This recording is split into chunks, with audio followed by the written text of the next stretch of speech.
మన security forces భద్రతా దళాలకు సంబంధించి ఇండిజినైజేషన్ ఏదైతే స్వదేశీయంగా మనం చాలా చేద్దాం అనుకుంటున్నామో వాటిలో ముఖ్యంగా కెనైన్స్ ని అంటే దేశీ బ్రీడ్స్ ని వాడాలనుకుంటున్నాం. ఇంతకుముందు జర్మన్ షెపర్డ్స్, లాబ్రడార్స్, బెల్జియన్ మెలినాయిస్ ఇవన్నీ వాడేవాళ్ళం అనమాట. దేశీ బ్రీడ్స్ వాడుతున్నాం. దీనివల్ల లాభం ఏంటంటే మెయింటెనెన్స్ చాలా తక్కువ. వీటి ఖర్చు కూడా దేశీ బ్రీడ్స్ ఈ రాంపూర్ బ్రీడ్ కావచ్చు, ముదోల్ బ్రీడ్ కావచ్చు, ఇవన్నీ కూడా వీటి ఖర్చు చాలా తక్కువ, వీటి మెయింటెనెన్స్ చాలా తక్కువ.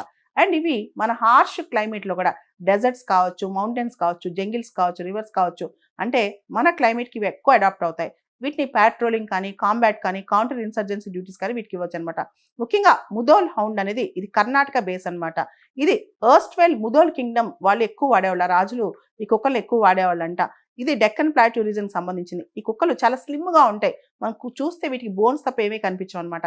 కానీ వీటి ఎండ్యూరెన్స్ చాలా ఎక్కువ, అంటే ఎంత అనేది పని చేయగలవు. వీటి విజన్ కూడా ముదోల్ హౌండ్స్ యొక్క చూపు కూడా చాలా షార్ప్ గా ఉంటుంది అనమాట. ముఖ్యంగా హంటింగ్ కానీ, గార్డింగ్ కానీ ఇవి బాగా పనికొస్తాయి. మరాఠా ఆర్మీ వాళ్ళు కూడా ఈ ముదోల్ జాతి కుక్కల్ని విరివిగా వాడేవాళ్ళంట. ఇక్కడ మరొక రకం రాంపూర్ హౌండ్స్ అంటే రాంపూర్ బ్రీడ్ డాగ్స్. ఇవి ఉత్తరప్రదేశ్ లోని రాంపూర్ ప్రాంతంలో అక్కడ రాజులు, నవాబ్స్ ఎక్కువగా వీటిని పెంచేవాళ్ళంట. ఇవి క్రాస్ బ్రీడ్ అని చెప్పొచ్చు. ఆఫ్ఘాన్ హౌండ్స్ మరియు ఇంగ్లీష్ గ్రే హౌండ్స్ యొక్క క్రాస్ బ్రీడే రాంపూర్ హౌండ్ అనమాట. ఇవి చాలా టాల్ గా అంటే ఎత్తుగా చాలా బజులార్ గా ఉంటాయి అనమాట.